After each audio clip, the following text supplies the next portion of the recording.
ఖర్చు ఎక్కడ చెప్పండి. ఇంతకన్నా పెద్ద సాక్ష్యం ఏం అవసరం లే. Okay right. Venugopal T-SAT CEO Venugopal గారు వచ్చారు. ఒకసారి వేణుగోపాల్ గారితో మాట్లాడిద్దాం.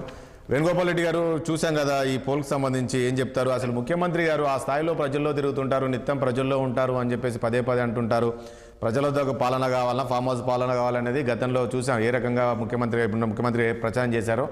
ప్రజల గురించి ఆ రకంగానే ప్రజల వద్ద పాలన కావాలనే ఈరోజు ఓట్లు వేశారు. కానీ 1 year తిరగకముందే ఈ స్థాయిలో పబ్లిక్ నుంచి రియాక్షన్లు వచ్చిందండి. ఫామ్ హౌస్ పాలన కావాలని.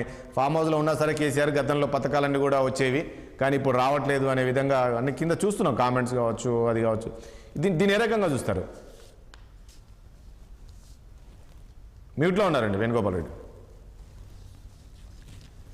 ముందుగా ప్యానల్లో ఉన్న అందరికీ నమస్కారం. నమస్తే. సో ఇలా మీకు అయితే ఫామ్ హౌస్ పాలన కావాలన్నా, ప్రజల వద్దకు పాలన కావాలన్నా అనేది నిజంగానే పోల్ పెట్టింది అనుకున్నాం, పెట్టిరు.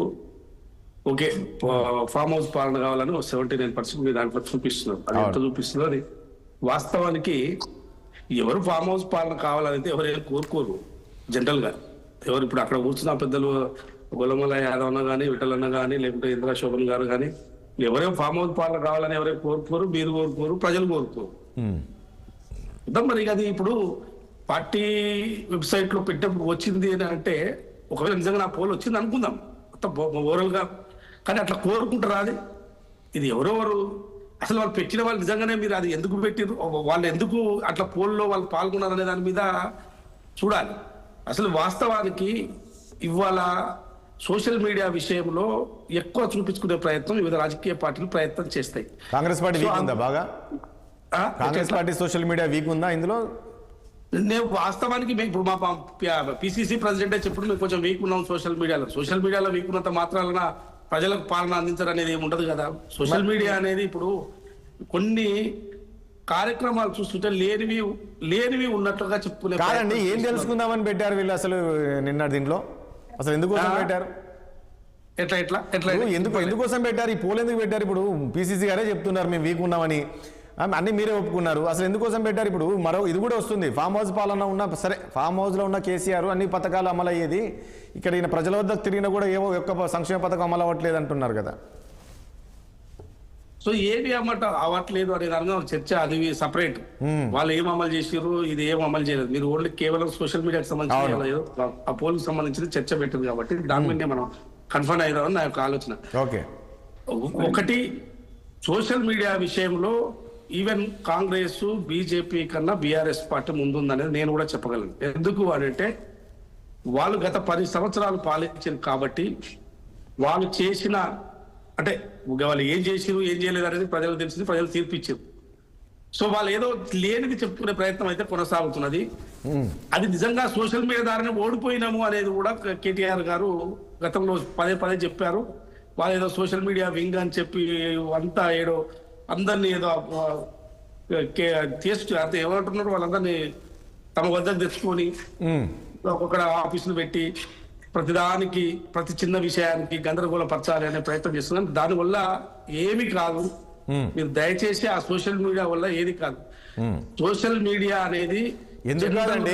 ఒకటి ఈ మధ్య ఇప్పుడు అంతా వేణు గారు గుర్తుపెట్టుకోండి, ఇప్పుడు అంతా సోషల్ మీడియా చుట్టే తిరుగుతుందండి రాజకీయాలు. ప్రతిదీ సోషల్. ఇప్పుడు నిన్న పెట్టిన పోస్టు, మీరు ఇంతకుముందు రాలేదు, నిన్న పిసిసి పెట్టిన పోస్ట్ ఏదైతుందో అది విత్ ఇన్ మినిట్స్ లో ఢిల్లీకి వెళ్ళిపోయిందండి. ఈ రోజు ఢిల్లీలో బీజేపీకి ఒక ప్రధాన అస్త్రంగా మారింది. ప్రజలు సోషల్ మీడియా పట్ల అంచనాకు వచ్చారు. మనం ఏమనుకుంటాం అంటే సోషల్ మీడియా పెట్టింది మొత్తం నమ్మేస్తారని మనం అనుకుంటున్నాం. సోషల్ మీడియా అనేది కొంత ఆర్గానిక్ కూడా ఉంటది. వాస్తవానికి అది వాస్తవం అయితే అది ఎక్కువ సర్క్యులేట్ అవుతుంది. వాస్తవం అయితే ఎక్కువ సర్క్యులేట్ అవుతుంది. తప్పు సమాచారం కూడా సర్క్యులేట్ కాదు. నన్ను చెప్పనియండి రాజేష్ గారు, తప్పు సమాచారం కూడా సర్క్యులేట్ అవుతుండొచ్చు, కానీ ఇది తప్పు అని ప్రజలకు తెలిసిపోతుంది. వీళ్ళు తప్పుడు ప్రచారం చేస్తున్న ప్రజలకు తెలిసిపోతుంది. ఏదైనా సోషల్ మీడియా అనేది ఆర్గానిక్ గా జరిగేది చాలా స్పీడ్ గా పోతుంది. నిజంగా ఏదైనా అన్యాయం జరిగితే అది డెఫినెట్ గా ప్రజలందరూ కూడా సోషల్ మీడియాలో పెద్ద మొత్తంలో స్పందిస్తారు. ఊరికి తప్పుడు ప్రచారాలు చేయడం వల్ల ఉపయోగం లేదు. సోషల్ మీడియాలో ఎక్కువ చూపించుకుంటే, గ్రౌండ్ లో లేనప్పుడు సోషల్ మీడియాలో ఎక్కువ చూపించుకుంటే ఉపయోగం కూడా లేదు. సో ఎలా ఓకే, రాజకీయ పార్టీగా బీఆర్ఎస్ పార్టీ చేసుకుంటే ఎవరికి అభ్యంతరాలు ఏం లేవు, కానీ కొన్ని వాస్తవాలు కూడా చూపించే ప్రయత్నం వాళ్ళు చేయాలి. అబద్ధాల మీదనే అబద్ధాల మీద ప్రచారం మీదే పార్టీ బలోపేతం కావాలి అనుకోవడం తప్పు.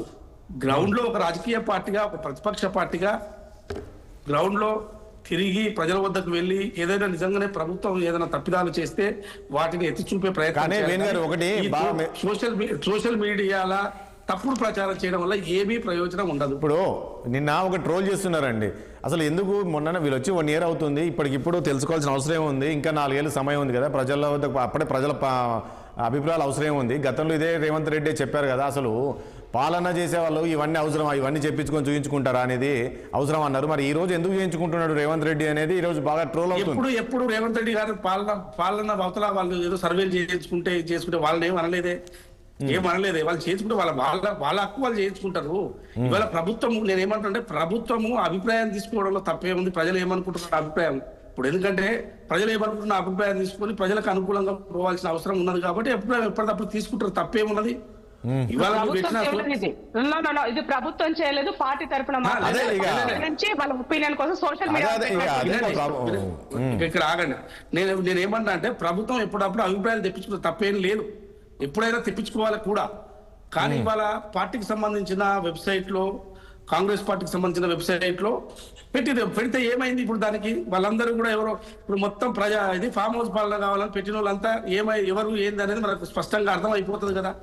ఏం దాని వల్ల పెద్ద గందరగోళం పడాల్సిన అవసరం కూడా ఎందుకుంటుంది. ఇప్పుడు నేను అదే చెప్పాను కదా, ఇప్పుడు ఢిల్లీకి ఎందుకండి ఖచ్చితంగా నష్టం. ఇప్పుడు ఒకటి కోరుకుంటే మనకి ఫామ్ హౌస్ పాలన కోరుకుంటే మనకు మాత్రం చేయగలిగింది. వేణుగోపాల్ రెడ్డి గారు, మీరు నష్టం లేదంటున్నారు, నేను ఇంతకుముందు అన్నాను. ఈరోజు ఢిల్లీలో ఎన్నికల ప్రచారంలో బీజేపీ ప్రధాన అస్త్రంగా చూసారా, 1 year లో ప్రజల నుంచి ఎలాంటి వ్యతిరేకత వచ్చిందో కాంగ్రెస్ సర్కార్ పైన ప్రచారం చేసుకుంటుంది.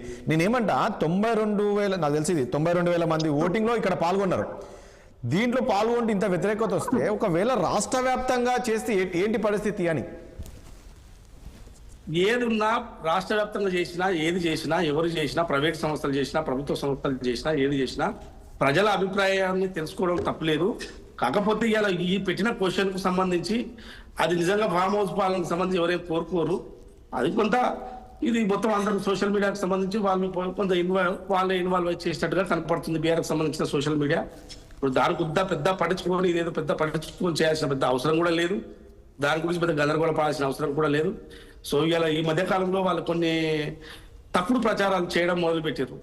తప్పుడు ప్రచారాలు అంటే ఎంత తప్పుడు ప్రచారాలు అంటే, ఇవాళ నిజంగా రాష్ట్రానికి 2 లక్షల పైచలకు మనకు పెట్టుబడులు వస్తే దాన్ని కూడా తప్పుడు ప్రచారం చేసే ప్రయత్నం చేస్తున్నారు. నిజంగా మరి ఒప్పందాలు అయితే జరగాలి కదా, పెట్టుబడులు వచ్చేటప్పుడు ఒప్పందాలు జరుగుతాయి, ఒప్పందాలు జరిగిన తర్వాత ఇన్వెస్ట్మెంట్స్ డెఫినెట్ గా. అంటే ఇప్పుడు ఈ పోలింగ్ లో కాదండి వేణుగోపాల్ రెడ్డి గారు, ఈ జరిగిన పోల్ ఏదైతుందో ఇది అంతా జెన్యూన్ కాదంటారా?